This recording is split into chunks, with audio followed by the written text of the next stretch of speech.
Bonjour tout le monde et bienvenue à ODC TV.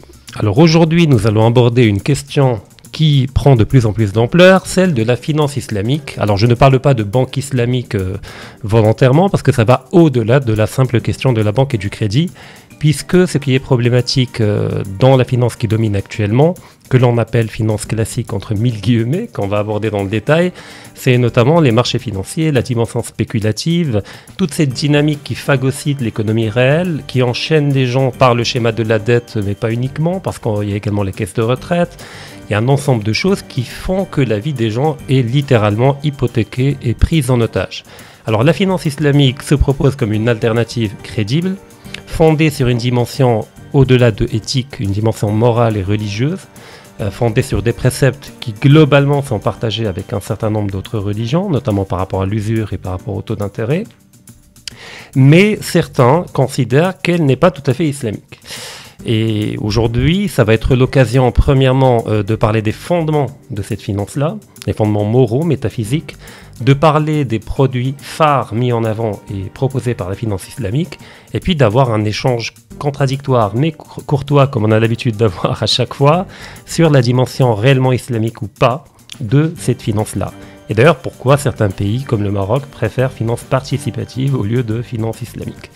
Donc, Mohamed Talal Helou, je remercie infiniment d'avoir accepté notre invitation pour en parler. C'est moi qui vous remercie. Alors, je vous propose de vous présenter afin de ne pas oublier un aspect, parce que vous êtes un expert et conseiller en finance islamique, mais vous avez une thèse de doctorat également qui était... C'est ça, justement. La thèse, elle est sur ce sujet, c'est-à-dire le risque spéculatif au niveau de marchés financiers islamiques éventuels. Donc c'est une thèse à portée prospective. Donc principalement, je suis donc justement conseiller en finance islamique, en investissement financier islamique conforme à la Sharia, et également auditeur certifié de la part de AAOIFI, qui est Accounting and Auditing Organization for Islamic Finance Institutions, et qui est, si on veut, le référentiel mondial de ce qui est norme comptable et chariatique de la finance islamique. Donc c'est un peu le label. C'est un peu le label le plus reconnu. D'accord. Alors maintenant, allons directement à la dimension métaphysique. Qu'est-ce qui est problématique? Alors il y a l'usure, premièrement. Donc doit-on d'abord définir l'usure? Effectivement. Alors pour être clair et succinct, jusqu'au 19e siècle, dans les dictionnaires, d'un point de vue sémantique, on n'avait pas vraiment de différence entre usure et intérêt. D'ailleurs, on a des dictionnaires qui définissent l'usure comme toute espèce d'intérêt. Donc en fait, ça c'est le dictionnaire de Littré. Alors on a l'usure, c'est le fait de recevoir plus que ce qu'on a donné, tout simplement, dans le cadre d'un prêt. Certains diront que c'est le bénéfice. Exactement, certains diront que c'est le bénéfice. Comme dans le commerce. Exactement, comme dans le commerce. Sauf que dans le commerce, il y a une dimension risque, et dans l'usure, on est dans un schéma qui est d'ailleurs le seul au monde qui comporte zéro risque. C'est-à-dire qu'on est dans une transaction financière qui est la seule dans laquelle on a un commerce ou un investissement avec zéro risque. Pourquoi vous dites zéro risque? Le risque est de ne pas revoir son argent. Parce que ce n'est pas un risque considéré, dans la mesure où en islam et dans les religions en général et dans le monde en général, la dette, elle peut être héritée et on peut forcer le recouvrement à travers les saisies et tout ce qui est faillite. Donc en réalité, ce schéma-là est une sorte de, moi je considère une sorte de Frankenstein du monde financier et économique contemporain, parce qu'il y a zéro risque, alors que tous les autres investissements, même les plus défensifs, immobilier, terrain, comportent un risque, baisse de valeur. Jamais quand vous n'allez prêter 100 grammes d'or à quelqu'un, il va vous dire, bon, je vais vous rendre 80 grammes d'or parce qu'il y a eu une déflation. Non, mais il y a un certain nombre d'objections. Alors je vais me faire l'avocat du diable, pour le coup littéralement, mais juste pour l'intérêt intellectuel de la chose. Alors, chez Baumbauer, dans l'école libérale, il y a un autre argument à part le risque de ne pas revoir son argent. Parce qu'effectivement, vous parlez d'une structure où il y a un État qui est le garant du remboursement et qui peut, par la coercition, obtenir votre remboursement si jamais l'autre ne rembourse pas, par la saisie. C'est la vision moderne. Oui, mais quand on est dans des rapports individuels où il n'y a pas de structure étatique, et globalement, premièrement, je peux perdre mon argent. Il reste que dans n'importe quelle communauté, il y a des structures de coercition, qu'elles soient sociales ou juridiques, sans forcément que ce soit un État. D'accord, donc ça c'est de communautaire. Le deuxième argument de Böhm-Bawerk, c'est que le taux d'intérêt, ce n'est pas un bénéfice, mais c'est le prix de location de l'argent. C'est-à-dire que quand je vous loue un appartement, premièrement, moi je suis privé de cet appartement. J'en jouis pas. Et vous, vous en jouissez. Donc vous payez un loyer sur l'appartement que vous me rendez à la fin quand vous partez. Quand je vous prête 1 million de dirhams, en fait, moi, je me prive de ces 1 million de dirhams, je n'en jouis pas. C'est le prix de le renoncement à la liquidité chez les économistes. Et vous l'utilisez, vous le faites fructifier, etc. Et après, vous me le rendez, mais vous me payez un loyer, c'est-à-dire pour l'argent que moi je perds. C'est-à-dire l'argument paraît logique. Effectivement, il paraît logique. Et en fait, ce qui est intéressant, c'est que les économistes, ils sont partis sur cette fameuse phrase néocoloniale de Schumpeter qui disait, dans notre domaine, l'économie, on peut faire un bond de 500 ans. C'est-à-dire qu'en 500 ans, il ne s'est rien passé en économie. C'est l'archétype de la vision néocoloniale du savoir. Et donc, c'est pour ça qu'aujourd'hui, on a ce qu'on appelle la pensée décoloniale, qui va dans les manuels scolaires et dans les cursus pédagogiques pour extraire les éléments coloniaux. Alors, le prix de renoncement à la liquidité, c'est effectivement un argument qui paraît logique. Mais, en réalité, quand on renonce à un appartement, eh bien, l'utilisation de l'appartement implique des dégâts. Obligatoire ou éventuel, en tout cas. Il y a donc un risque. Il y a un risque de dépréciation de cet appartement, il y a un risque de dégâts dans cet appartement. Et donc, à partir de là, la différence entre la location des actifs réels et la location de l'argent, tel qu'il l'appelle, parce qu'on peut l'appeler location, on peut l'appeler prêt, on peut l'appeler de plusieurs manières. L'important, c'est le résultat. Donc, ce qui nous importe, c'est le schéma final et le résultat. En fait, dans l'argent ne s'use pas. Si vous prêtez 100 grammes d'or à quelqu'un, ça ne s'use pas avec le temps. Il peut l'utiliser comme il veut, il peut le faire fondre, il peut le faire changer de matière, de forme, mais à la fin, il récupère 100 grammes d'or. La deuxième chose, c'est que quand on dit que quand on prête de l'argent à quelqu'un, il le fait fructifier, là, on sort en fait d'un schéma qui est encore une fois présent dans tout type de financement classique, mais pas de financement tout court d'investissement, mais pas ici. Quand on rentre dans le capital d'une société, on peut gagner, on peut perdre. Par contre, quand on prête de l'argent, on dit qu'on renonce à la liquidité, donc on a droit à un taux d'intérêt parce qu'on ne fait pas fructifier. Et cet argent, chez moi, il aurait pu être fructifié, mais chez moi, il aurait aussi pu être perdu. Oui. Par contre, là, on ne fait pas porter la dimension de risque d'être perdu. Donc, en fait, on veut que le positif de l'investissement nous revienne et le négatif, s'il y a lieu, parte. C'est pour ça que le hadith dans lequel le prophète sallallahu alayhi wa sallam dit « Al-Kharaj bid-Daman », je considère qu'il représente une colonne vertébrale de la finance islamique, la finance logique en réalité. Parce que tout risque est associé à son bénéfice. Mais tout bénéfice est associé à son risque. En même temps, on vous dira que le prêt est un contrat, que les termes ils sont clairement spécifiés et que personne ne vous oblige à contracter ce prêt. Je veux dire, du moment que vous prenez l'argent et que vous signez, c'est que vous acceptez le fait que lui, il ne va rien perdre et que vous, par contre, vous pouvez perdre ou gagner, faire fructifier cet argent. Excellent. Donc il y a une dimension de liberté, de volontariat dans le rapport au contrat. Alors effectivement, dans le contrat, ce qu'il faut savoir que parmi les piliers du contrat, il y a la licéité du sous-jacent. C'est-à-dire que même dans un contrat dans lequel on va vendre du vin ou bien dans lequel on va construire une machine de casino, personne ne vous oblige. Par contre, ce contrat est considéré comme étant caduc par la charia. Pourquoi ? Parce que le sous-jacent n'est pas licite. Donc, mais l'argent, il est licite. Oui, mais la licéité doit porter sur le fond et sur la forme. Donc si le fond est OK, il faut aussi que la forme du contrat soit OK. C'est pour ça qu'on va venir plus tard dans la finance islamique, dans le gharar. Dans le gharar, on peut avoir un contrat de gharar d'incertitude sur un objet licite, sur un micro, sur une table, mais la forme du contrat est illicite. Donc il faut combiner la licéité de la forme et du fond. Et le problème, c'est que je ne sais pas si on va y venir ou pas, mais cet intérêt, ce Frankenstein de l'investissement et de la finance, provoque d'énormes catastrophes économiques. Ça, on est d'accord, à grande échelle notamment. Mais alors, revenons à la métaphore que vous avez utilisée en parlant de l'immobilier avec les dégâts, les dégradations, et donc l'usure du bien qui est loué. Je vous dirais, je peux établir un parallèle, et pareil, je vous prête 1 million de dirhams, vous me la rendez dans 10 ans, si vous me rendez 1 million de dirhams dans 10 ans, vous m'avez volé de l'argent, parce qu'il y a l'inflation, effectivement, qui grignote l'argent que je vous ai prêté. Donc, au moins, on peut tolérer un taux d'intérêt adossé sur l'inflation. Pourra-t-on parler d'usure dans ce cas ? C'est pour ça qu'ils ont commencé à l'aube de l'économie politique à séparer usure et intérêt, c'est justement pour faire rentrer ça. Par rapport à l'inflation. Alors, en réalité, le taux d'intérêt est là pour compenser l'inflation. On est d'accord. Le problème, c'est que l'inflation, elle a plusieurs causes, notamment, d'ailleurs dans la chaîne j'en parle, j'ai une vidéo spéciale sur l'inflation.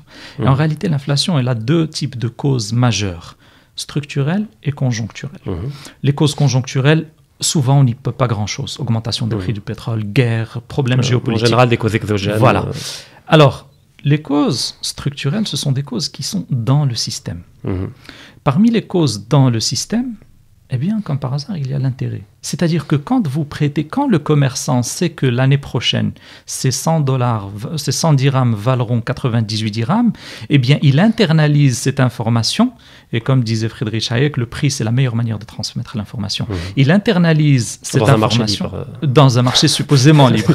Et donc, il internalise cette information pour augmenter ses prix parce qu'il sait que derrière il y a un livret A ou un compte sur carnet qui de toute façon rémunère l'argent de 1 ou 2%. Donc en réalité cette inflation elle est due d'abord au taux d'intérêt et surtout aussi au système de création monétaire qui sans les taux d'intérêt n'existerait pas parce qu'il n'y a aucun intérêt à prêter plus de monnaie pour se faire rémunérer plus de taux d'intérêt sur plus de capital alors qu'il n'y a pas d'intérêt. Là, c'est principalement pour les causes endogènes au système propre, au système capitaliste financier. Structurel. Mais imaginons, alors toutes choses étant égales par ailleurs, ces causes-là n'existent pas. Il n'y a que les variations de prix à l'international qui font que mon million de dirhams a perdu de sa valeur.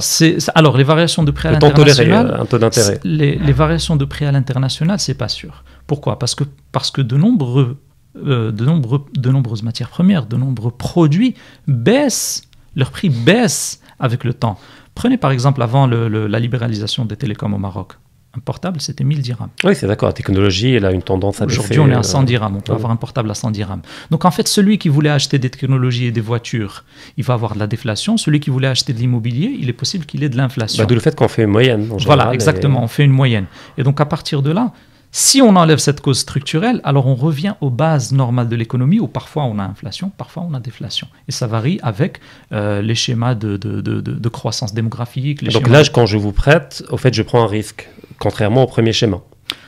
Vu que les variations du prix sont naturelles, quand je vous ai prêté à un moment donné, les prix étaient à un équilibre donné. Quand vous me remboursez, peut-être cet équilibre va m'être favorable parce qu'il y a eu une déflation.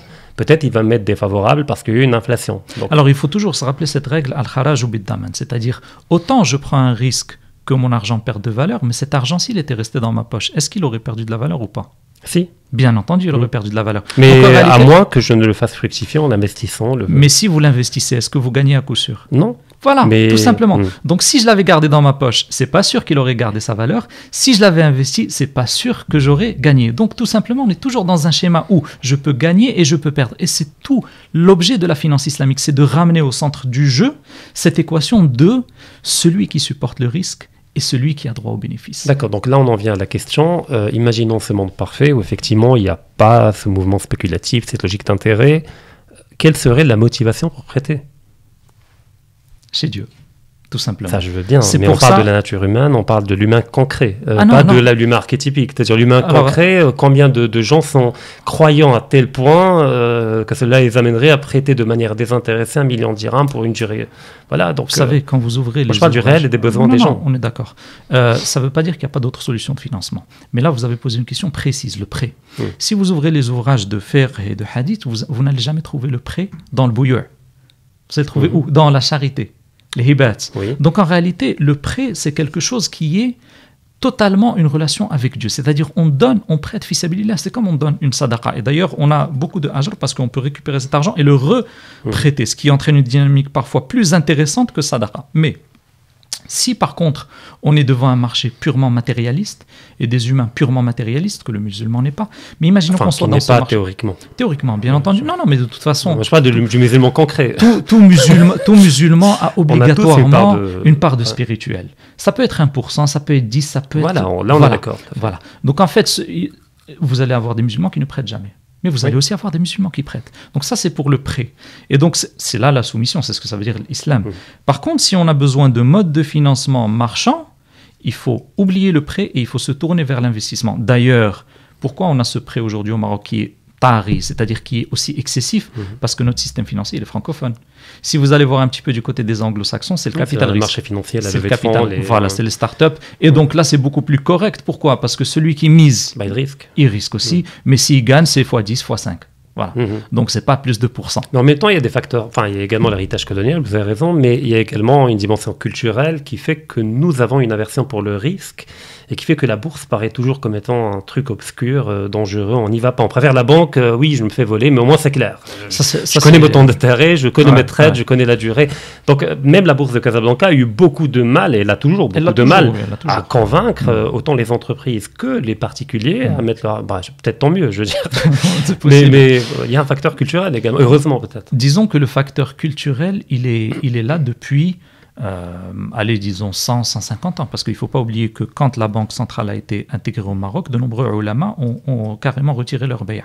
C'est-à-dire que pour eux, la dimension de cette institution, cet organisme n'était pas compatible avec l'identité profonde du Maroc. Et donc en réalité, ce qu'on avait avant et qui a été disloqué par la colonisation, l'une des premières étapes d'ailleurs, c'est le waqf. C'est-à-dire que dans une autre dimension de charité et de solidarité sociale, on a un outil qui est là, inaliénable, plus personne ne peut le vendre, et qui produit des usufruits. Ces usufruits sont distribués. On a eu le waqf qui a couvert la santé, il a couvert l'éducation, il a couvert les mosquées, on a même des waqf à Fès qui sont consacrés aux cigognes. On a eu des waqf qui sont consacrés aux enfants qui transportent de la vaisselle et qui la cassent en cours de route.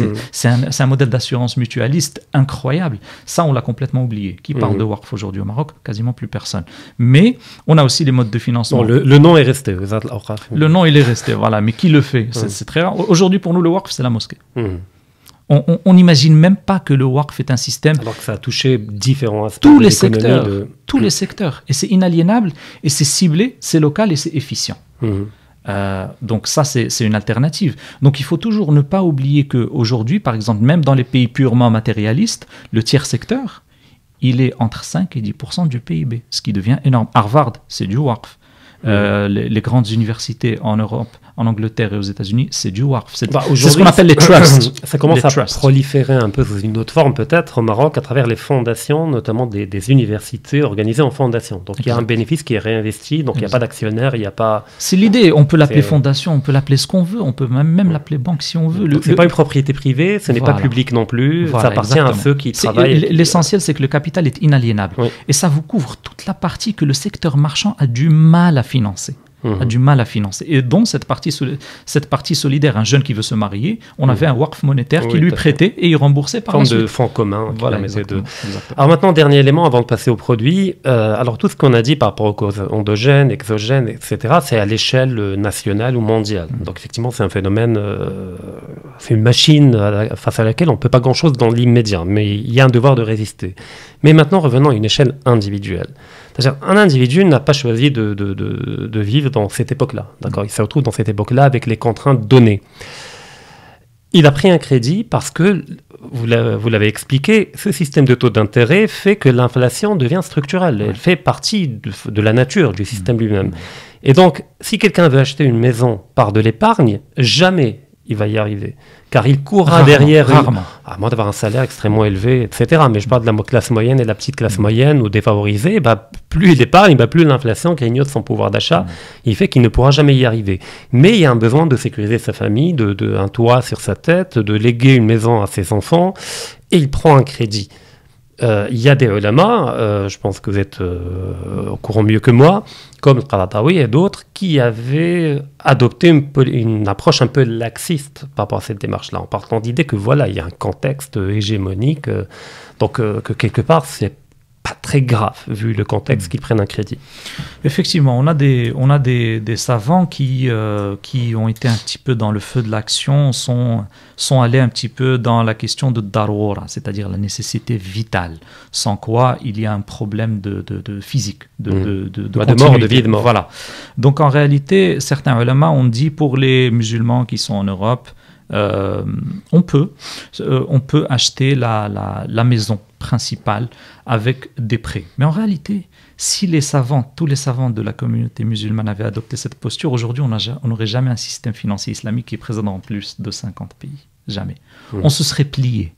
Heureusement qu'on ne s'est pas plié. Pourquoi ? Parce que d'abord, à l'échelle micro, il faut savoir qu'il y a des alternatives. Les gens sont créatifs. Et parmi les alternatives très intéressantes que les gens ont trouvées avant l'arrivée des banques participatives, c'est la question des coopératives. Qu'est-ce qu'ils faisaient les gens? Ils prenaient en fait un pool de personnes, mettons 10, 20 qui se connaissent, qui se font confiance, qui ont en général le même âge. Ils mettent en commun un petit pactole, une épargne d'1 an, 2 ans ou 3 ans. Et ils mettent en commun ça. Qu'est-ce qu'ils vont prendre? Ils vont prendre une parcelle de terrain un petit peu en périphérie. À partir de là, ils prennent la parcelle de terrain, ils commencent les démarches administratives et à chaque mois, il y a une injection d'une partie du salaire, 10, 20, 30% du salaire, pour commencer les fondations. Et aujourd'hui, on a eu des coopératives qui ont produit des lotissements carrément. Des lotissements immobiliers. Mais bon, en termes d'échelle, ça demeure quand même marginal et périphérique. Parce que les gens n'ont pas cette information. Deuxième information que les gens n'ont pas. Non, mais c'est pas qu'ils n'ont pas l'information. Parce qu'il faut quand même, quand on a 10 personnes qui entrent dans une coopérative immobilière, faut déjà qu'il y ait une confiance quasi absolue entre les 10. C'est rare, je veux dire. Non, il y a une protection légale. Il y a une protection légale. C'est-à-dire que on a vu des scandales, même quand il y a des protections légales, on a vu comment des gens peuvent être impliqués à différents niveaux, Babdana et d'autres scandales. Je veux dire, quand même psychologiquement. Les scandales, Anna, je préfère prendre les réussites comme exemple. Les scandales, il y en a toujours et à tous les niveaux de l'État. Il y en a toujours. Donc, Anna, ce que j'aime dire, c'est que vu que ça a réussi pour certains, eh bien, mettre en place les mécanismes pour que ça réussisse, ça peut être fait aussi par d'autres. La deuxième chose, c'est que on a eu aussi des formules que les gens ne connaissent pas. C'est-à-dire que si vous vous mettez d'accord avec le vendeur, il peut vous vendre la chose à échéance et c'est protégé par acte notarial. Et ça coûte seulement, je pense, 1,5% d'enregistrement. Et donc, à chaque fois que vous faites un versement, c'est enregistré à la conservation foncière en votre nom et ça protège le vendeur. Et le vendeur peut vous vendre à n'importe quel prix. Il n'y a aucun problème parce que là, on est dans la vente. À partir du moment où un contrat est signé, on a un prix fixe. Mais avant de signer le contrat, je peux décider de vous vendre ce téléphone à 1000 dirhams, à 2000 dirhams, à 3000 dirhams. C'est mon choix. Mais une fois qu'on signe le contrat, on est dans une relation de dette.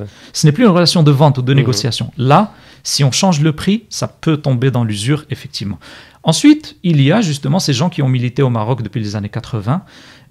Avant, on a eu des gens qui ont milité dans les pays musulmans dès les années 30, 40, 50, comme Abou al-Moudoudi par exemple, et d'autres qui ont justement milité pour cette création d'un système alternatif. Parce qu'au final, ces gens-là, ils ont milité d'un point de vue religieux sans connaître les effets néfastes macroéconomiques de l'intérêt. Aujourd'hui, toi et moi, on en parle parce qu'on a étudié ça peut-être au niveau de l'économie. Mais il y a des gens qui religieusement se sont dit non. C'est pas possible. Et dans le judaïsme, c'est interdit. Aristote disait interdit de toutes les... entre juifs. Entre juifs, oui. Le goy, on peut. Ça, c'est l'une des grandes déviances du judaïsme. D'ailleurs, c'est ce qui a fait que... Peut-être qu'il y a des mouvements au sein du judaïsme qui interdisent à tout le monde, mais ce qui prédomine... C'est marginal. Voilà, ce qui prédomine, c'est... Voilà. Et c'est écrit dans le Coran. Donc, le catholicisme interdit, l'orthodoxie interdit, il n'y a que le protestantisme et... 1822, le Vatican a dit, ok, c'est pas grave. Plié sous le poids des bourgeois et des rois. Aristote, de toutes les formes de gains, l'intérêt est la plus détestable. Donc c'est quelque chose qui est fitra. On voit bien que c'est quelque chose d'exceptionnel dans le système financier. Ça n'existe pas. Un début de divergence. Coraniquement, je spécifie bien le cadre parce que je sais que vous aimez que l'ardiyat qu'on wata. Coraniquement, l'usure, riba, établit un rapport de force entre deux catégories. Les usuriers, qui sont en position de force, et les victimes de l'usure, c'est-à-dire ceux qui ont pris le crédit et qui se retrouvent piégés par un taux d'intérêt qui n'arrête pas d'augmenter au fur et à mesure du retard de paiement. Mais coraniquement, le seul qui est condamné, clairement, à qui Dieu déclare la guerre, littéralement, c'est l'usurier. À aucun moment, la victime n'est jugée comme étant coupable ou comme étant condamnable religieusement. Alors, donc je veux dire que les gens qui ont pris un crédit, c'est triste, ça alimente la machine, etc., ça l'entretient, mais c'est avant tout des victimes. Sauf, coraniquement, il faut mixer tous les versets. Coraniquement, il faut étudier les versets sous tous les angles. Et ensuite, on viendra au niveau des hadiths, parce que de toute façon, tu me connais bien, on ne peut pas être musulman juste avec le Coran. C'est vrai que j'ai délimité... Ça, c'est pas moi qui le dis. Ibn Hazm, aussi, c'est un autre débat. Ça, on pourrait en faire un autre débat, un autre épisode. Mais pour ma part, moi, j'ai au début... Mais vous êtes d'accord que dans les sources de déduction, dans le fait qu'on commence par le Coran, puis on va vers le hadith. Le Coran est la première référence. Voilà, donc limitons pour l'instant au Coran pour voir. Dans le Coran, on a... فإن تبتم فلكم رؤوس أموالكم لا تظلمون ولا تظلمون. Donc la تظلمون en prenant plus que le nominal, et ça c'est une preuve définitive contre toute personne qui dit... Je ne sais pas, nominal ou réel, c'est un débat. Là. Parce qu'on parle de l'or. Non, on dit Ras al-Mal, ça veut dire capital. Oui, mais le capital réel ou nominal? Non, le capital réel, ça c'est une notion qui est venue une fois qu'on a eu l'inflation structurelle à cause des intérêts. Enfin, il y avait des sécheresses à l'époque, il y avait beaucoup de choses qui faisaient que l'or pouvait perdre son pouvoir d'achat ou gagner en pouvoir d'achat. Mais bon, c'est un autre débat. D'accord, admettons nominal. Aujourd'hui, l'or, le pouvoir d'achat de l'or est le même qu'à l'époque du prophète. Sur la longue durée, on est d'accord. Oui, sur le très court terme, on peut avoir une année, 2 années, on peut avoir. Oui, on peut avoir. Antal Fekete avait également démontré que je sais pas, 10 grammes d'or permettaient à l'époque de Venise au XVIe siècle d'acheter l'équivalent d'un costume aujourd'hui. Donc il traverse le temps, on est d'accord. Admettons que c'est nominal, d'accord. Donc le nominal ou le principal ou Ras al-Mal en arabe, parce que Ras al-Mal en arabe c'est plus clair. Ras al-Mal c'est le montant qui a été prêté. Alors, c'est-à-dire que vous ne faites pas de mal, vous ne causez pas de tort, et on ne vous cause pas de tort en prenant moins que le capital. Voilà. Maintenant, il y a un autre verset dans le Coran qui dit donc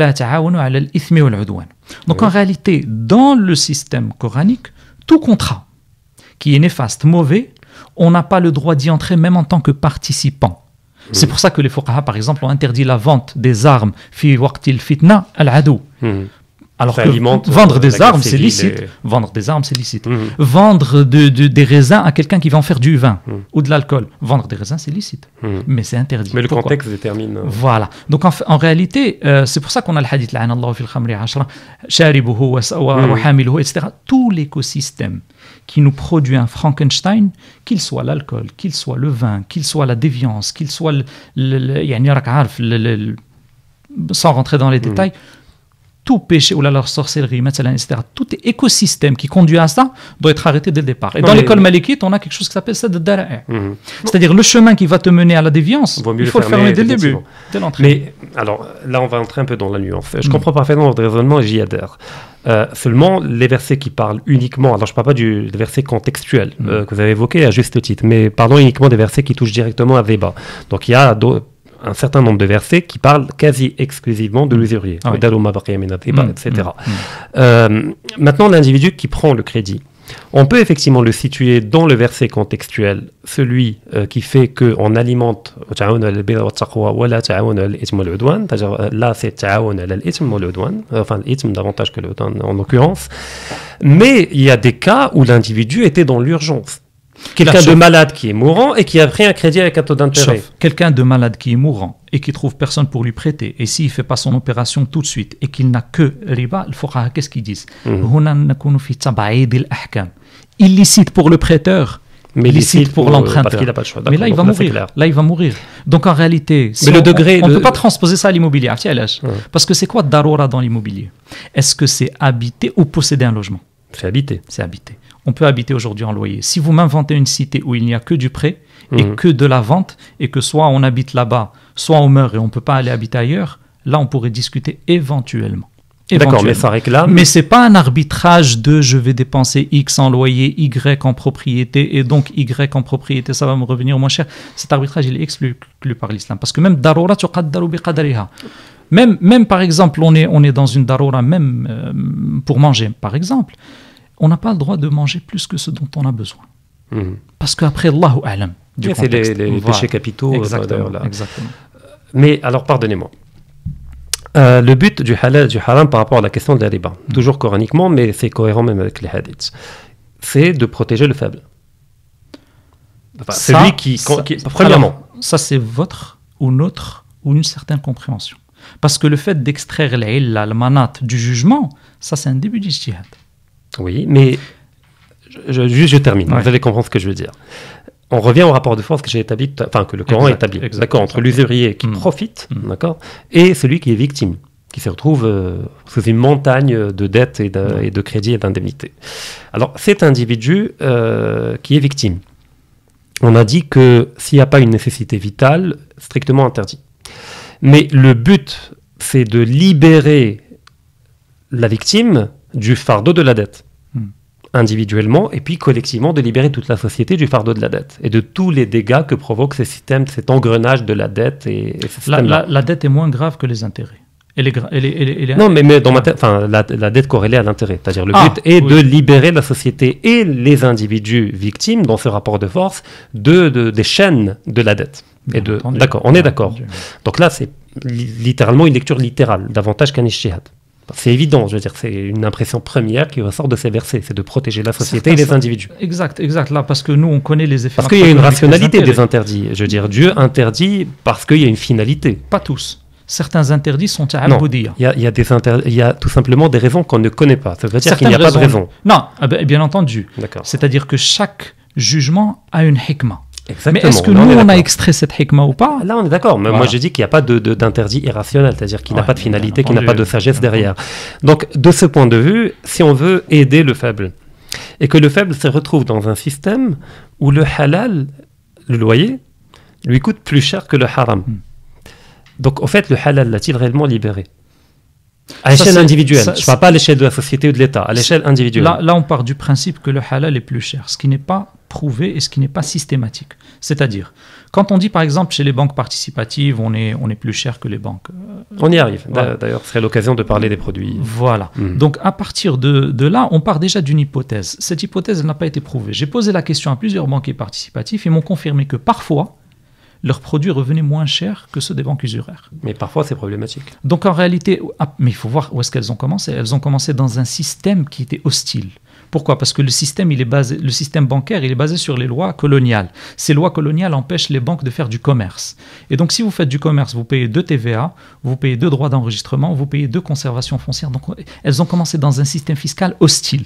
On a dû faire tomber ces doubles taxations à plusieurs niveaux pour commencer à se rapprocher du coût de revient en réalité. Et ensuite, il ne faut pas oublier que dans un nouveau projet, on a plus d'investissement que dans un projet qui a amorti ses frais il y a 100 ans. Donc à partir de là, le halal, c'est un objectif ultime. Mais si on avait pris cette position, on n'aurait jamais eu les banques participatives. On se serait plié. Et aujourd'hui, on voit des non-musulmans en train de protester contre le système à intérêt. Aujourd'hui, maintenant. Oui, on a vu même se développer la finance islamique dans des contrées comme la City de Londres, comme un peu partout. D'ailleurs, ce qui, on va l'évoquer plus tard. Pour moi, quand le diable trouve sympa ce que vous faites, je me pose des questions. Il y a un verset. Mais pourtant, on voit la finance islamique se développer à Londres. Il y a un point à dire avant de terminer, c'est le hadith qui a été rapporté par l'imam Muslim. La'ana Allahu akil riba wa mukilahu wa katibahu wa shahidih.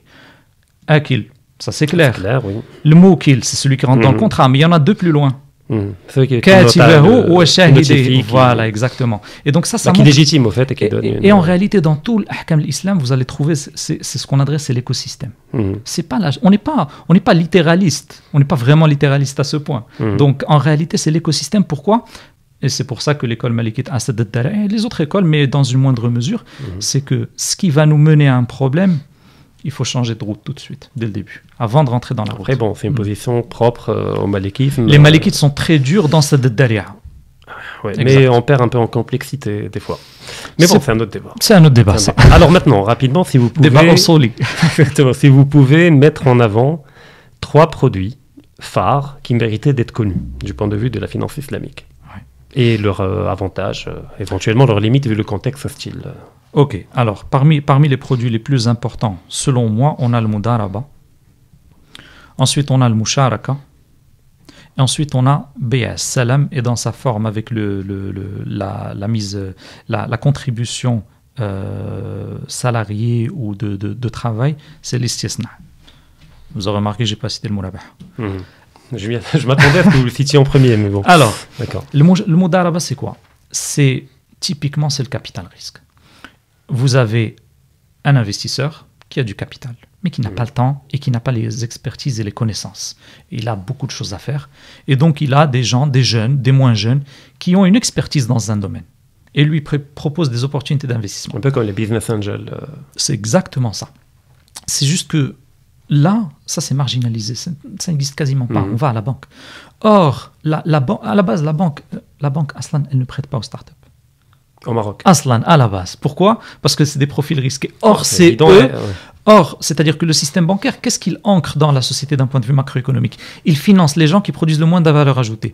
Il prête à ceux qui ont déjà de l'argent. Qui ont déjà des actifs. Qui ont déjà des actifs collatéraux et qui, en général, leur valeur ajoutée, c'est 5% à la fin de l'année, 7%, 8%, 10%. Par contre, celui qui va te faire un multiple de 10 et qui va t'inventer une nouvelle voiture ou une nouvelle technologie, tu ne vas pas lui prêter. Donc, en réalité, La banque tire une balle dans le pied des économies, même d'un point de vue innovation. Donc le mudaraba, c'est le capital risque, c'est l'investissement, ça c'est excellent. Pourquoi? Parce qu'on se met d'accord sur un ratio de partage, ça peut être 10-90, ça peut être 50-50, ça c'est vraiment, on se met d'accord. Si jamais il y a un échec, en général, on peut avoir un échec dans le capital risque. Ça, c'est évident. Voilà. Et donc, la courbe risque rentabilité dans la finance, ça, c'est une règle. Plus on prend de risques, voilà. Là, on peut avoir un ratio de partage. Si jamais on réussit, on partage selon le ratio, les profits.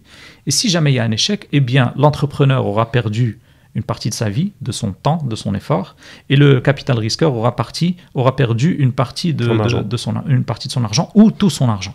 Et donc ça c'est la justice. Les deux gagnent et les deux perdent, tout simplement. Parce que l'islam c'est une religion de justice, tout simplement. Deuxième produit. Le deuxième produit, c'est le musharaka. Et dans ce cas, en général, c'est un produit qui est plus commun. Pourquoi? Parce que, en général, les capital risqueurs demandent aussi à l'investisseur de mettre quelques billes, même si c'est symbolique, pour qu'ils sentent un petit peu Mais ça, c'est le facteur psychologique qui est extrêmement important. Très Effectivement, important. On gère moins bien l'argent des autres. Exactement. Et donc, quand on y met du sien, d'ailleurs, on peut le voir même au niveau public, dans l'espace public, quand on fait un jardin public gratuit, il est dégradé au bout de 3 mois. Exactement. Quand vous mettez l'entrée à 10 dirhams, même symbolique, il est bien entretenu par les gens qui l'utilisent. Et quand le jardin est fait par le public, souvent le privé il le fait mieux. D'ailleurs. Et donc en fait le musharaka, on essaye de faire investir tout le monde. Et en cas de profit, si on a des investisseurs gestionnaires, ils ont une part de profit qui est en général supérieure à leur rapport parce qu'on rémunère leur travail et leur investissement. Et en cas de perte, on perd tous selon le capital qu'on a investi. Et ceux qui ont investi du travail, ils perdent aussi leur travail, bien entendu. Ensuite, le salam et l'istisna, ça c'est formidable. Pourquoi? Parce que par contre, je connais pas. Enfin, c'était produits pas très connus. Alors, le prophète sallallahu alayhi wa sallam dit إذا أسلفتم فبكين معلوم ووزن معلوم إلى أجل معلوم. Et en réalité, certains exégètes du Coran disent que le verset il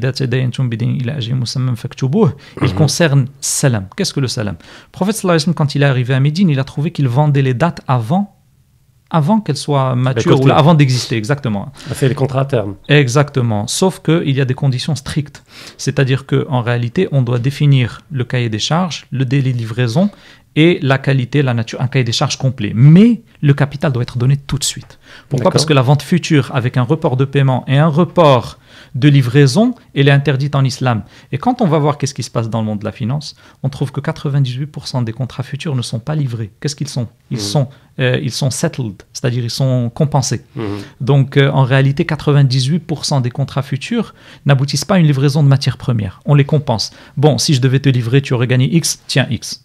Voilà, tout simplement. Et c'est ce qui se passe en finance malheureusement. Bien, même pire, il y a des fonds spéculatifs qui achètent des contrats à terme sur des matières premières dont ils n'ont pas besoin et qui n'ont pas les moyens de recevoir et qui cherchent à revendre au dernier moment plus cher, ou bien ils font rouler les contrats à terme, et ils payent tout simplement le prix de location, garde la matière chez toi, je te paye le loyer du grenier ou d'autres choses, etc. On va renouveler. Et on se rappelle tous des contrats à terme de avril 2020 sur le pétrole quand ils sont descendus en moins 35, négatif, moins 5. Et même d'ailleurs en 2010-2011 il y avait ce problème-là, mais à l'inverse, c'est-à-dire les prix avaient explosé uniquement pour des raisons spéculatives. À la bourse de Rotterdam, l'Égypte qui dépend à 90% du blé des importations, ça a été un ferment de ce qu'on appelait printemps arabe. Après il y a la manipulation, il y a tout, mais on ne manipule que ce qui est manipulable. Il a fallu qu'il y ait... Sauf quand Goldman Sachs et les banques d'affaires sont rentrés dans le marché des matières premières, le prix a été multiplié par 2, on a eu des morts à côté en Afrique, des centaines de milliers. Eux et JP Morgan. Et d'ailleurs, c'était dû à l'effondrement des marchés financiers des actions qui avait créé un effet de vase communicant qui sont déplacés au niveau des... Dans ma thèse, j'avais étudié un truc intéressant. La bourse des métaux de Londres, London Metal Exchange. Vous avez des barres d'aluminium qui sont vendues et achetées à Londres, qui sont basées dans le port de Rotterdam, qui ne bougent pas pendant des années. 5 ans, 10 ans. Et on a des centaines de transactions sur la même barre d'aluminium sans qu'elle ne bouge d'un iota. Ou bien on vend un or qui n'existe pas avec les ETF, ça, etc. Pire. Avec le papier, l'or papier. Ça, c'est du maïsir, ça, c'est du jeu de hasard. Parce qu'on vend quelque chose dont le collatéral n'existe pas. Ou qui existe à une échelle microscopique. Alors, le salam, c'est vendre de manière prépayée quelque chose dont l'acheteur a besoin. Et donc il est prêt à payer aujourd'hui avec de l'argent frais aujourd'hui qu'il va payer tout de suite. Cet argent va permettre à l'investisseur d'avoir du fonds de roulement. Donc en fait les choses que le musharaka et le mudaraba ne peuvent pas financer, même si on peut avec des projets de joint venture faire des mudaraba ciblés, des musharaka ciblés, mais on peut financer avec des ventes prépayées comme le salam et l'istisna. L'istisna implique aussi le facteur travail. Donc tout ce qui est production de jlaba, de salons, d'aéroports, de ports, de gares, tout ça, ça peut passer par l'istisna. Ça, c'est un produit formidable qui peut vous permettre de monter des projets ultra complexes. Les 3 produits, aujourd'hui, le seul qui est là au Maroc, c'est salam, avec une forme assez muhtashima, c'est-à-dire assez timide. Voilà, et il y a une seule banque qui l'a lancé. Il mérite d'être beaucoup plus connu d'ailleurs. Et les 2 autres, on attend que le Conseil des ulama les sorte.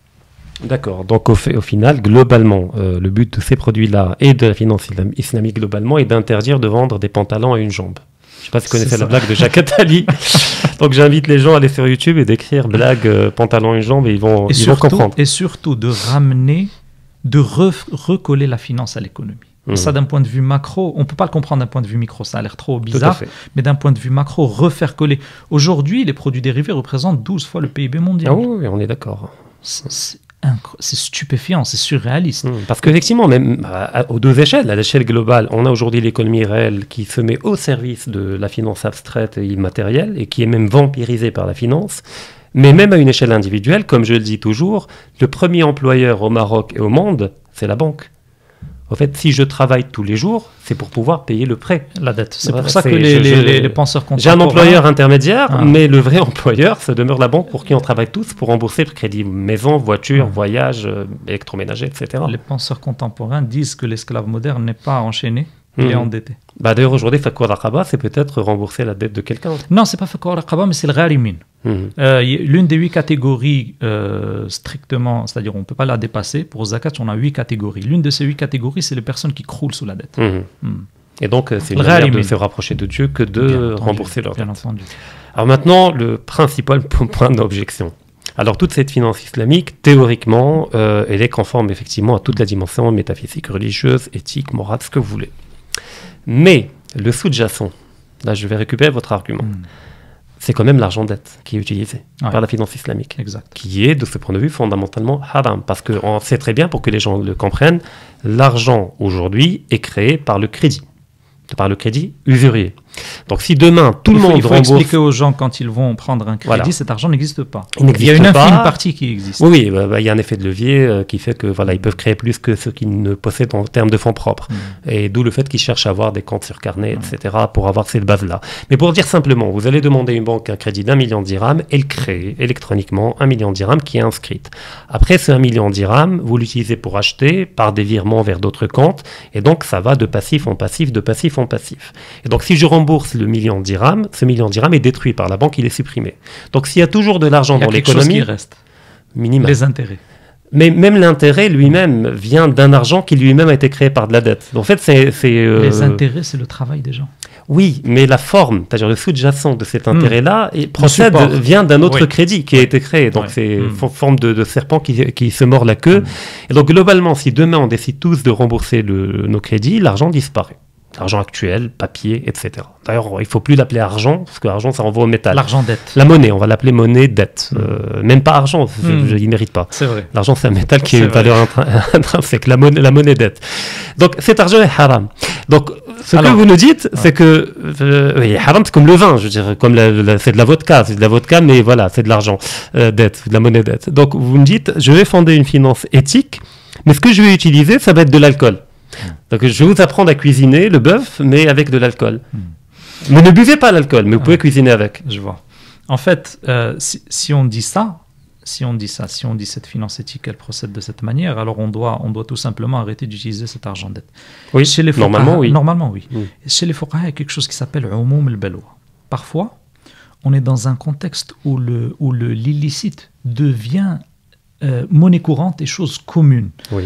Alors, cet illicite, il faut non seulement chercher à le changer, mais il faut essayer de s'en éloigner le plus possible, le plus vite possible. Et donc, en réalité, cet argent dette aujourd'hui, c'est-à-dire que là, on est dans quel contexte ? On est dans un contexte d'hégémonie, de la monnaie dette. D'un point de vue jurisprudentiel, on est typiquement dans le contexte. C'est-à-dire, on est dans le contexte où bien on fait une chose illicite, on en fait deux.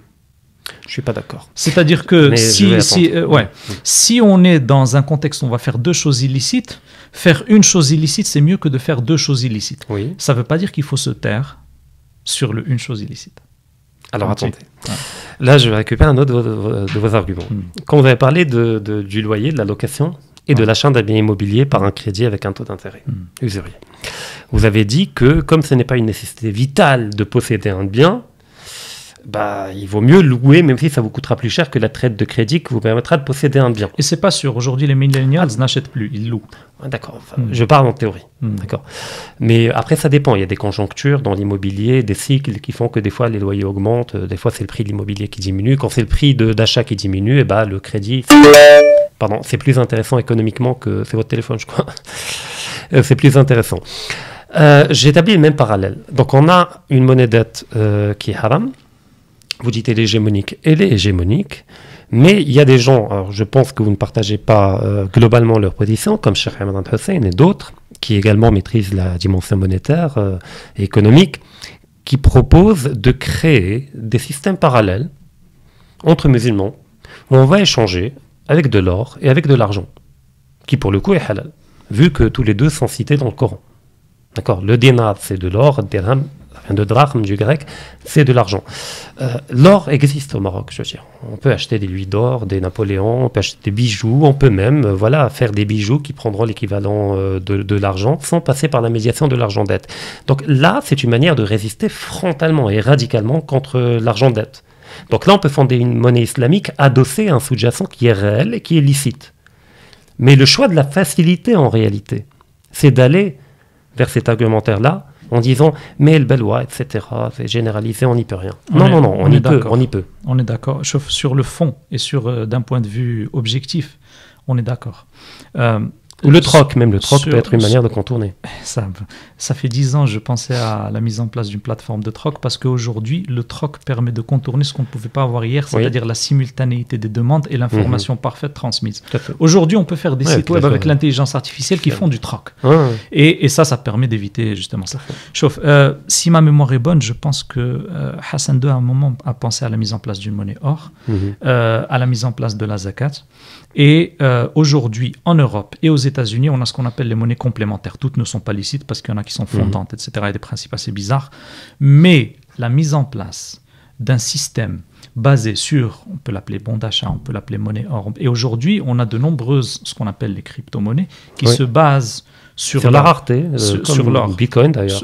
Il y en a qui cherchent à reproduire le mécanisme de l'or comme le Bitcoin, c'est-à-dire la rareté. Exactement, il y en a qui cherchent à reproduire le mécanisme islamique. Et le travail d'ailleurs. Le Bitcoin, il est le fruit d'un travail. C'est-à-dire les mineurs, c'est pas rien. Exact, mais c'est pas souvent un travail. Souvent c'est un travail utile, mais pas toujours.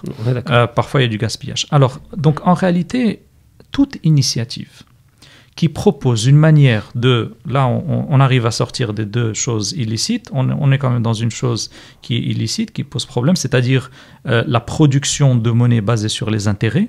Si on arrive à sortir de cette chose aussi, c'est encouragé. Non, le problème n'est pas là. Le problème, c'est que la finance islamique, en acceptant de jouer le jeu... La Banque islamique de développement a son unité de mesure qui est le dinar. Oui, mais là au Maroc, quand je vais acheter un produit de la banque islamique, je l'achète avec des dirhams. Bien entendu, mais même quand tu vas acheter un produit pour manger, tu l'achètes avec des dirhams. Mais je suis d'accord. Mais quand je mange, je ne prétends pas que mon achat est islamique. Par contre, le produit qui est vendu est prétendu, label Sharia, conforme à la Sharia, etc. C'est pas du tout la même chose. Ce que je veux dire, c'est-à-dire que tu penses que même les opérations qu'on fait tous les jours avec l'argent dette, elles sont basées sur de l'illicite. Normalement, oui. Mais le problème n'est pas là. Le problème, c'est que moi, quand je reçois mon salaire, quand je paie mes impôts, quand j'achète des choses, je sais que j'utilise un moyen illicite. Je le sais aussi. Mais je ne prétends pas lui donner un caractère halal par un tour de magie. Non, mais je termine rapidement. Par contre, ce que fait la finance islamique, elle ne dit pas, écoutez, l'argent que je vais investir par le mosharaka ou autre chose, c'est un argent haram. Elle ne le dit pas comme ça.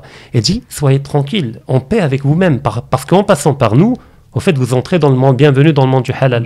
Donc, les termes du contrat ne sont pas clairement spécifiés, que le sous-jacent est illicite. Alors, là, ça veut dire, en fait, ce qu'il faut en réalité... Pas bien du côté marketing de le faire, je comprends, mais... On va revenir au côté marketing, je viens de le noter d'ailleurs. Sauf la banque participative et le comité des ulama, quelle est sa prérogative? On lui a donné une prérogative, c'est dire que le contrat qu'on lui soumet est licite. On ne lui a pas donné la prérogative de la monnaie et d'autres prérogatives sur lesquelles je vais revenir. Mais pas monnaie sous-jacente, c'est dans le contrat normalement.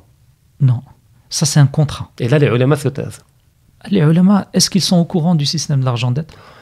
Quand même, il y en a quelques-uns aujourd'hui qui commencent à être au courant. Tant mieux. Pas tant tous, mieux. mais il y Tant a une petite mieux. élite. Ça serait bien. Ça serait bien qu'ils soient au courant de la spéculation financière et qu'ils soient au courant du système argent-dette. Certains sont au courant, effectivement. J'en connais d'ailleurs. Mais est-ce que ceux qui sont dans ce comité chargé des banques participatives sont au courant? Est-ce qu'ils ont la prérogative de parler avec Banque al-Maghreb? Le Banque al-Maghreb a pris le secrétariat du Conseil supérieur des ulama pour ces questions de banque participative. Donc en réalité, on doit s'adresser à Banque al-Maghreb. Et c'est lui qui se charge de transmettre les dossiers au Conseil supérieur des ulama. Aujourd'hui, les publicités des banques participatives, est-ce qu'elles sont halal? Aujourd'hui, quand on rentre dans une banque participative, qu'on trouve une femme non voilée, est-ce que c'est halal? Donc en réalité, ils n'ont pas du tout la prérogative de dire tout l'écosystème financier participatif est halal. On leur a donné une seule prérogative, assez limitante et problématique d'ailleurs, c'est de dire que le contrat est licite. Mais le contrat est par définition illicite si le sous-jacent l'est. Ce qu'il faut avoir comme pensée, c'est qu'il ne faut pas jeter le bébé avec l'eau du bain et qu'il ne faut pas dire soit tout blanc, tout noir. Ce qui m'intéresse, ce n'est pas la posture dans laquelle aujourd'hui, en 2022. Ce qui m'intéresse, c'est de voir la dynamique. Est-ce qu'on va dans le bon sens ou là, on va dans le mauvais sens? C'est-à-dire, est-ce qu'on a des contrats de plus en plus licites ou de moins en moins licites? Par contre, la posture statique, elle ne va pas nous aider beaucoup. Parce que dans la posture statique, le prophète sallallahu alayhi wa sallam, il a dit « Ya'ti zamanun ala ummati man lam yamassuhu riba massahu ghubaruhu » Et on y est. Tout le monde est touché par l'usure aujourd'hui. Tout le monde. Oui, mais on n'a pas le choix. Mais justement, non, mais ce que je veux dire, c'est ça, c'est une preuve de prophétie. Ce que je veux dire, non, mais je n'ai pas contredit la prophétie. J'ai dit tout simplement que quand on a conscience que l'on est malgré nous dans l'illicite, c'est différent que de prétendre à un caractère licite alors que ça ne l'est pas du tout parce que le sous-jacent ne l'est pas. Dire que ça ne l'est pas du tout, c'est une grande expression. Le sous-jacent ne l'est pas. Vous l'avez dit tout à l'heure. Ça, c'est une grande expression. Vous savez ce que vous me dites? Je vais prendre encore la même métaphore. C'est comme si vous me dites, au fait, la vodka est plus haram que le vin, parce que c'est 40 degrés, alors que le vin, c'est 13 degrés. Non, si on a le choix entre quand on est dans le Daroura, si on est dans le Sahara, oui, je choisirais le vin, on est exactement. D'accord. Oui, mais ça demeure haram. Bien entendu. Voilà. La règle, qu'est-ce qu'elle dit? Il vous dit pas darar. D'accord, donc on est dans deux darar. Donc la finance islamique est un darar. De la manière avec laquelle elle est présentée aujourd'hui, c'est un moindre darar. D'accord. Deuxième élément, toujours par rapport mais attention, elle va résoudre beaucoup de problématiques. Ça, j'en sais rien. Parce que je vais vous dire une chose. Par exemple, prenons les pays du Golfe. Ah non, l'étude, elle est déjà faite. Dans les études qui ont été faites avec la crise de 2008, on a vu que les banques participatives sont bien plus résilientes, ont été bien plus résilientes à la crise. On n'a pas eu que des études statistiques. On a eu des méta-analyses, c'est-à-dire des études qui ont compilé des études et qui ont trouvé que les banques participatives sont bien plus résilientes à la crise que les banques usuraires. Non, mais ça, on est d'accord, parce qu'il n'y a pas d'effet de levier. Il y a exactement, mais voilà. Donc, ce qu'il faut en fait avoir comme démarche, c'est qu'il faut encourager. Vous savez, moi, il y a 10 ans, qu'est-ce que je demandais? Je demandais qu'il y ait une banque participative au Maroc. Maintenant qu'elles sont là, je demande autre chose. Je demande qu'on écarte un petit peu la mourabaha et qu'on amène la musharaka au centre du jeu. Quand elle sera là, on demandera une autre chose. Mais paradoxalement, ce que vous connaissez, les mécanismes du diable, enfin, on ne les connaît pas tous, mais on connaît certains, c'est que des fois, il peut, par l'apparence du halal, nous attirer davantage vers lui. Alors, il y a beaucoup de récits qui rapportent. Je termine parce que la métaphore ne suffit pas. C'est qu'au fait, plus on soutient cette dynamique de cette finance, entre guillemets, selon moi, islamique, et plus on encourage la demande de cet argent-dette. Parce qu'en réalité, elle brasse de l'argent-dette, et plus elle grandira, plus elle brassera de l'argent-dette. Donc, au fait, ça alimente la machine et ça entretient la demande. Parce que cet argent-dette qui va venir de manière de plus en plus importante vers la finance, entre guillemets, islamique, il sera le produit de plus en plus de crédits créés par la finance non islamique. Et si jamais la finance islamique finit par l'emporter sur la finance usurière, ça veut dire qu'il n'y aura plus d'argent. Parce que pour moi, la vraie résistance, c'est celle que propose, entre autres, ni le premier ni le dernier, mais moi j'ai énormément de respect pour lui, Cheikh Ahmed Hussein, c'est d'aller vers des schémas parallèles. Alors là, on n'a pas le choix, payer des impôts, payer les salaires, etc. On utilise l'argent, etc. Mais entre nous, rien ne nous empêche de passer par le troc, la technologie le permet aujourd'hui, de passer par l'or, de passer par l'argent, de passer par etc. Donc là, si le monde s'effondre, on a déjà établi un système viable. Par contre, si l'argent-dette s'effondre, la finance islamique s'effondre. Et au contraire, elle l'alimente et elle l'empêche de s'effondrer. En fait, ce qu'il faut faire comme différence, c'est qu'aujourd'hui, l'argent, il a deux propriétés qu'on oublie un petit peu. Il a cours légal et cours forcé. Donc, est-ce qu'on a le choix? Non. Bien. À partir du moment où on n'a pas le choix, ce qu'on peut faire, c'est limiter les dégâts. Donc les schémas parallèles, les schémas de le troc, de l'intelligence artificielle pour l'échange, de les monnaies complémentaires, de l'or. Moi, beaucoup de gens me demandent, j'ai envie de prêter à quelqu'un, mais il va me rembourser dans 5 ans. Qu'est-ce que je fais? Je lui dis, prête-lui de l'or. Prête-lui de l'or, parce qu'aujourd'hui, l'inflation qui est devenue structurelle, qui est toujours structurelle, mais qui a explosé de manière structurelle. Pourquoi? Parce que Trump a injecté plus d'argent dette après Covid que Obama et Bush combinés. Eh bien, aujourd'hui, on paye les pots cassés. Aujourd'hui, vu que le dollar est internationalisé, l'inflation des États-Unis, c'est pas les Américains. Voilà, tout le monde l'a. On partage aujourd'hui avec les États-Unis. On est très gentil avec les États-Unis. Et aujourd'hui, ce qui va être mis en place, c'est plus que ça. C'est CBDC, Central Bank Digital Currency. C'est-à-dire que cet argent dette qui est non seulement problématique parce qu'il est construit avec les intérêts, aujourd'hui, on va créer une version numérique et on va suivre votre portefeuille en temps réel et votre identité et tous les éléments en temps réel pour pouvoir, toujours dans le cadre de l'État moderne, totalitaire, qui doit savoir tout sur vous et pouvoir évaporer et verrouiller ce porte-monnaie quand on veut. Ça, on est d'accord. Et d'ailleurs, la pandémie qu'on n'a pas le droit de nommer sur YouTube a eu pour mission également d'accélérer la mise en place de cette technostructure, la centralisation des données par les QR codes. Exactement. Donc, en réalité, ce qu'il faut faire, effectivement, c'est encourager toutes les dynamiques qui vont dans le bon sens et empêcher de plus en plus les mauvaises dynamiques. Ça, c'est ma philosophie. Bon, il y a une divergence de fond et c'est pas grave, et tant mieux quelque part. Moi, je pars d'idée que la finance islamique, en fait, elle alimente la machine en utilisant de plus en plus cet argent dette. Donc, on crée une demande pour cet argent diabolique. Et de l'autre côté, votre position, c'est que, voilà, entre deux mots, on choisit le moindre mal, celui qui permet d'atténuer un peu les... C'est une position jurisprudentielle. C'est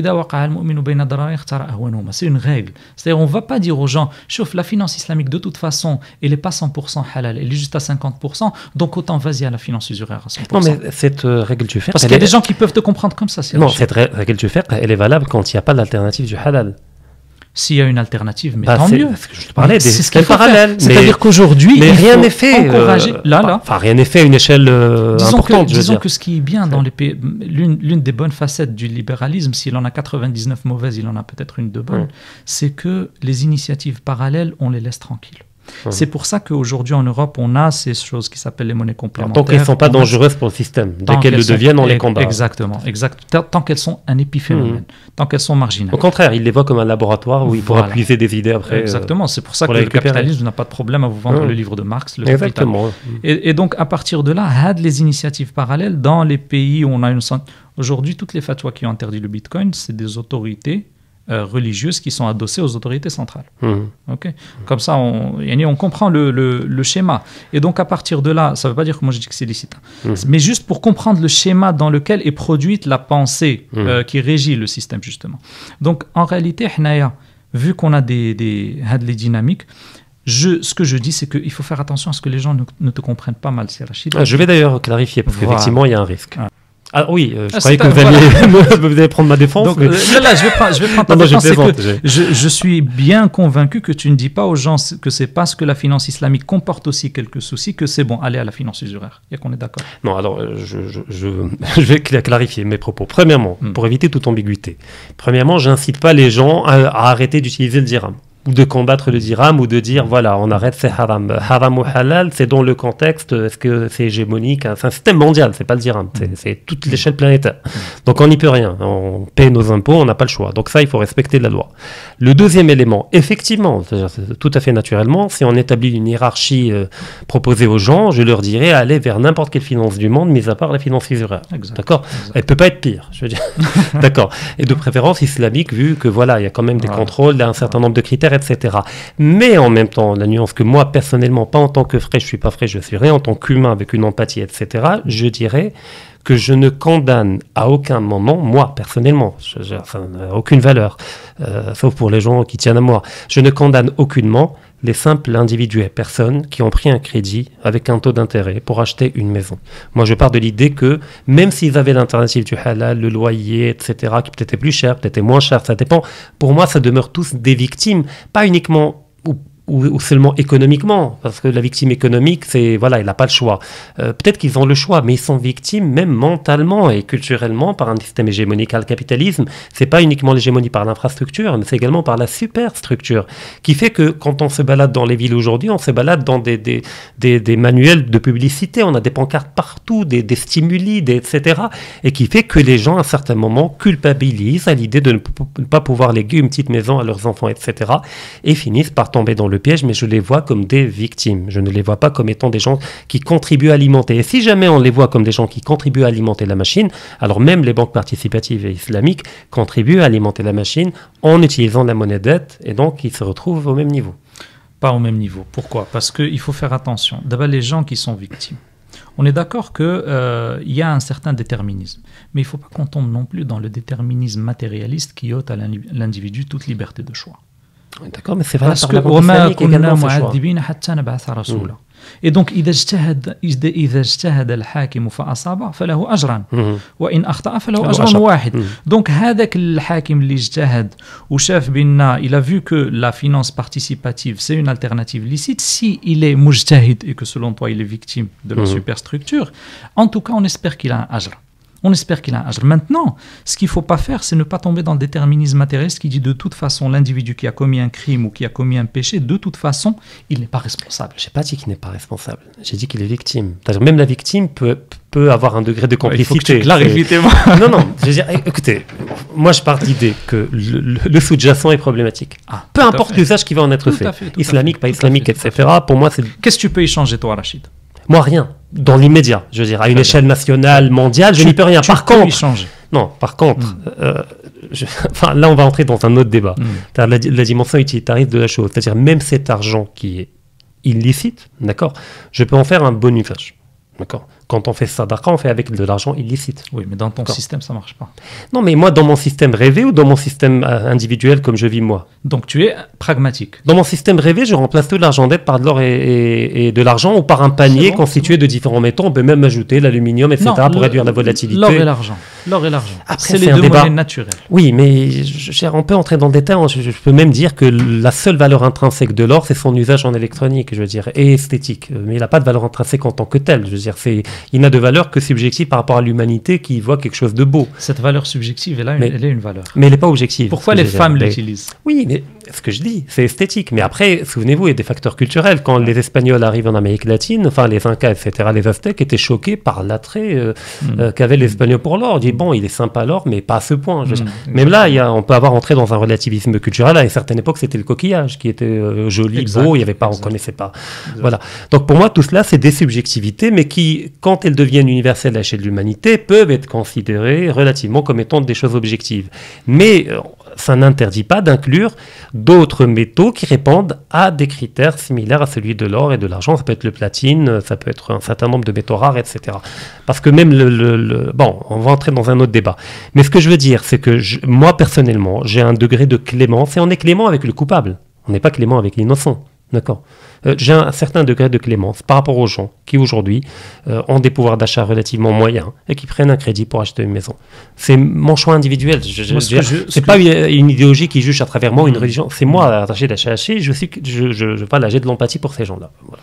Comment tu peux avoir de l'empathie? Bon, bien entendu, on peut comprendre. Mais comment peut-on avoir de l'empathie pour, disons, la moitié de la population, un tiers de la population, allez, même 10% de la population, et ne pas avoir d'empathie pour 9 savants que tu juges tous communément victimes d'une superstructure. Justement, le fait que culturellement, on ne sait pas comment est fait l'argent dette et pourquoi est créé l'argent dette et quel est l'objectif de l'argent dette. Donc en réalité, la clémence, si tu l'as, elle ne doit pas être juste à géométrie variable. C'est-à-dire que quand on a une clémence, il faut avoir une clémence pour tous ces niveaux et Non, il y a un désaccord de... Enfin, je réagirai plus tard. C'est-à-dire, quand on a de la clémence, mais ça ne veut pas dire qu'on justifie, qu'on soit d'accord. Ouais, c'est-à-dire que quand moi j'ai toute une frange de la population qui participe à l'enrichissement, l'enracinement du système bancaire usurier, et donc les deux illicites, on va avoir une clémence pour des millions de personnes qui participent à l'ancrage des deux illicites, Oui. et on ne va pas avoir de clémence pour les gens qui ont fait un ijtihad, qui sont sortis d'un illicite et qui restent encore dans un illicite. Pourquoi? Parce qu'ils ne sont pas au courant. Moi, je suis convaincu qu'ils ne sont pas au courant de l'argent. Alors là, il y a peut-être, mais ça, on ne peut pas le sonder. Mais il y a un problème. Parce que l'individu lambda, qui est un citoyen normal, qui a un travail, ingénieur, technicien, ouvrier ou autre chose, il ne prétend pas à une forme de tutelle ou une forme de posture morale, etc. C'est un individu qui se voit comme étant un pécheur, voilà, qui cherche à se rapprocher de Dieu, etc. Le alim, c'est autre chose. Mais est-ce qu'il en a la prérogative, le alim? Attends, j'y viens. Alors il ne faut pas parler de ce qu'on ne connaît pas. Là, mais ils n'ont pas parlé de ce qu'ils connaissent pas. Ils n'ont pas il parlé de monnaie. Non, mais ils parlent de contrats. Ouais. Mais ils parlent de contrats qui utilisent des sous-jacents, etc. Donc, soit, d'abord, ils découvrent et ils explorent le sujet qu'ils vont aborder avec les spécialistes du sujet, puis ils émettent une fatwa, soit ils se taisent. Parce que effectivement, moi je suis d'accord, le alim, on va pas lui demander sur la galaxie, machin truc, les lois de la physique, etc. C'est pas son domaine. Et même lui, il te dira c'est pas mon domaine, il te renverra vers des spécialistes. Ou bien il va demander aux spécialistes, puis il va venir vulgariser, simplifier, ou voir la concordance avec le Coran, le hadith, etc. Pourquoi ne pas avoir la même démarche de la part de ces ulama en économie? Pourquoi ne pas consulter, étudier la monnaie avant d'émettre des fatwas? Je vais te dire pourquoi. Parce qu'en réalité, dans la charia, on est tenu pour responsable que des choses sur lesquelles on a un impact potentiel. C'est-à-dire que s'il y a quelque chose sur laquelle on n'a aucun... Et ça, Ibn Taymiyyah, il le reprend très bien en montrant que parfois le alim se tait. Pourquoi? Parce que s'il dit de faire quelque chose à la personne, il sait à 100% que la personne va faire l'inverse et peut-être ça va l'éloigner de l'islam. Mais ça, c'est le alim qui juge, pas n'importe qui. Donc en réalité, quelqu'un qui, par exemple... consomme de l'alcool ou l'a fait un péché mineur, par exemple, il sort avec une fille ou la chihaja, et qui ne fait même pas sa prière, avec quoi tu vas commencer? La prière. La prière, très bien. Donc en réalité, avec le moment où toi tu lui dis non, ne fais pas ça avec tel ou on y va graduellement, petit à petit, par des pédagogies, mais... Voilà, donc en réalité, toi tu ne sais pas dans quelle posture graduelle ou pédagogique sont ces personnes. Donc je ne juge ni le bon ni le mauvais. Mais à partir du moment où on est dans une dynamique positive, et il y a des membres de ce conseil qui m'ont contacté personnellement pour me demander mon avis sur certains éléments. À partir du moment où on est dans une dynamique positive, et moi dans la bourse de Casablanca, il y avait la présentation des soukouk. Les soukouk, c'est un moyen, d'ailleurs on ne l'a pas cité, mais c'est un super moyen de financement à l'échelle macro pour les États et les entreprises. On présentait les soukouk qui ont été émis par l'État en 2017 et j'ai montré pourquoi ces soukouk ne sont pas conformes. Et le savant, parce qu'il y en avait un sur les 9 qui représentait le comité, il m'a dit, il a entendu mes arguments, il m'a dit, si vraiment c'est comme ça, on revient sur notre fatwa. Donc on peut pas dire et penser que du négatif de ces gens. Je n'ai pas pensé du négatif, je dis tout simplement que quand on adopte une posture morale ou moralisatrice, parce qu'effectivement on va donner l'aval ou non par rapport à un contrat, je suis désolé, aujourd'hui en 2023, j'ai failli dire 2022, on ne peut pas dire... Est-ce que les savants ont moyen de changer le système monétaire? Non, mais ils ont l'obligation de comprendre un peu les fondements. C'est-à-dire, vous allez sur YouTube, vous écrivez création monétaire. Moi, je ne suis pas alim, je ne suis pas économiste, admettons. J'écris création monétaire, je trouve des vidéos pédagogiques de 3-4 minutes qui m'expliquent que c'est de l'argent dette créé avec un taux d'usure. Je demande à n'importe quel économiste en politique monétaire... Toi, tu as grandi dans YouTube. Non, mais oh là là, les ulama, ils sont plus présents des fois sur YouTube que dans que dans le majlis. D'un point de vue j'ai pas dit qu'ils sont méchants. J'ai pas dit qu'ils sont méchants. Je dis tout simplement qu'ils doivent faire plus attention. Bien sûr. D'accord. En allant chercher l'information correcte avant d'émettre une fatwa. Parfois, les ulama sont instrumentalisés. Mais bien entendu, ça c'est de tout temps. Et d'ailleurs, enfin bon, c'est un autre débat. Je voulais dire qu'ils n'avaient pas fait trop de bruit durant la période de la pandémie. Par rapport au combat qui était mené à l'époque contre les injections expérimentales, etc. Au contraire, ils avaient donné leur aval. Je pense qu'ils ne connaissent pas, par exemple. Yanni, ce que je te dis, c'est que la pratique. En Europe et aux États-Unis. Enfin, bon. D'accord, il y a eu des imams, heureusement, qui ont sauvé l'honneur des ulama, etc., aux États-Unis et en Europe, qui avaient mené le combat également.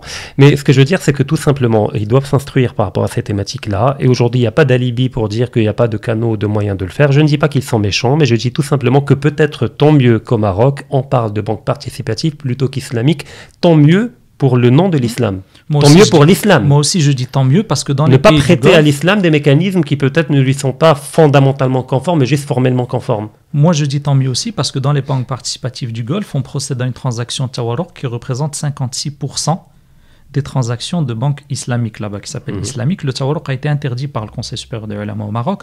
Dans certains pays du Golfe, il représente 56%. Et ce tawarruq, il a été considéré par Majma' al-Fiqh al-Islami, qui regroupe les 54 pays de l'OCI, comme étant illicite. Comment ça se fait que des banques qui s'appellent islamiques font 56% de tawarruq? Donc, heureusement qu'on ne l'a pas au Maroc, on a juste le Moulabah al-Amr Bishira, avec tout ce qu'on peut lui reprocher. Mais ça, c'est pire. Donc, c'est dire qu'à partir du moment où il faut juste voir la dynamique. La dynamique. Est-ce qu'on va dans le bon sens? Est-ce qu'on va dans le mauvais? Peut-être que la prochaine génération des ulama, elle connaîtra l'argent dette. En tout cas, on est au moins d'accord sur ce point, c'est qu'il vaut mieux garder le nom de finance participative pour mieux préserver comme ça, les erreurs, l'image s'il y a des erreurs dans ces banques, on les impute aux gens et au système qui les a produits. Merci infiniment, Mohamed Talal Ahlo, et j'espère vous revoir très bientôt. Il y a plein de thématiques qu'on peut explorer tous les deux. Et je remercie également nos auditeurs de nous avoir suivis, et je vous donne rendez-vous très prochainement pour un nouvel épisode.